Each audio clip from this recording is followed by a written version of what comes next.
এইটো আছিল 2022 চনৰ কথা। 22 চনৰ নৱেম্বৰে আছিল নেকি, ঠিক বস্তু পাহৰিলোঁ। সেইদিনা ৰাতিপুৱা সময়ত মাকে কিবা কাম কৰি আছিল নেকি, ঘৰত 2টা নে 3টা পৰিয়াল, বেছি নাই। ভাই ককাই 2জন আছিল নে বাপেক আছিল। সেই সময়ত কুঠাৰ এখন লৈ এই পাছফালৰ পৰা মাকক কাটিলে। এনেকৈ কাটিলে যে 16 পিচ কৰিলে। ককাইহঁতে গম পালে, পুলিচ আহিল। এইটো মিছামাৰী থানাৰ 27 নম্বৰ গোচৰ, 27-22। আৰু ইয়াৰ পাছত সেইটো তাক এৰেষ্ট কৰিলে পুলিচে। এৰেষ্ট কৰাৰ পাছত ইমান দিন জেলতে আছে বাৰু, এতিয়াও সি জামিনত যোৱা নাই। তাৰপিছত বিচাৰ হ'ল, বিচাৰ প্ৰক্ৰিয়া শেষ হ'ল আজি জাজমেণ্ট দিলে। ডেথ চেণ্টেন্সে দিব পৰা গ'লহেঁতেন হয়তো, কিন্তু ডেথ চেণ্টেন্সটো তাৰ বয়সটো 23 বছৰ নে 25 বছৰ, সেইকাৰণে নিদিলে আৰু। গতিকে লাইফ দিলে, যাৱজ্জীৱন কাৰাদণ্ড, টিল ডেথ থাকিব লাগিব সি, আৰু জীৱনৰ ৰিমেইনিং পাৰ্টটো থাকিব লাগিব। জাজ আছিল আব্দুল মজিদ মহম্মদ মহিউদ্দিন।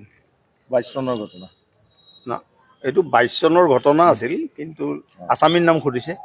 কি নাম? মাদাও ব্ৰহ্ম। বয়স তাৰ 25 বুলি কৈছে সি। এইটো মিছামাৰী থানা। মিছামাৰী থানাৰ জেগাটো কি আছিল মনত নাথাকে ইমান। 22 নম্বৰ কেছ আছিল এইটো, মিছামাৰীৰ 22 চনৰ কেছটো 27 নম্বৰ মিছামাৰী ৰেজিষ্ট্ৰেশ্যন হৈছে। ইয়াত 158 ছেশ্যন গোচৰ। গতিকে আজি তেওঁৰ গোটেইখিনি পাই পেলাই কোনো আৰু নাথাকে, চবেই কৈছে কথাটো। আয়ো কমতে 16 পিচ তাৰ টুকুৰা বিচাৰি পোৱা যোৱা নাই বোলে। অ'ত টুকুৰা আছে মানে লগ এমালগেমেশ্যন কৰিব পৰা নাই। গতিকে 16 পিচ ব্ৰুটেলি মাৰ্ডাৰ্ড, কাৰণ একো নাই দেখাত। কিয় কাটিলে সি একো নকয় মুখেৰে, মানে কোনো স্বীকাৰোক্তি নিদিলে। স্বীকাৰ মানে সি একোৱেই নকয়। প্ৰথমতে কৰিছিল, এই লাষ্ট ষ্টেজত কিন্তু সি নাই বুলি কয়। কিন্তু ক'লেও লাভ নাই, এভিডেন্সটো পূৰা আছে, চবেই কৈছে, বাপেকেও কৈছে।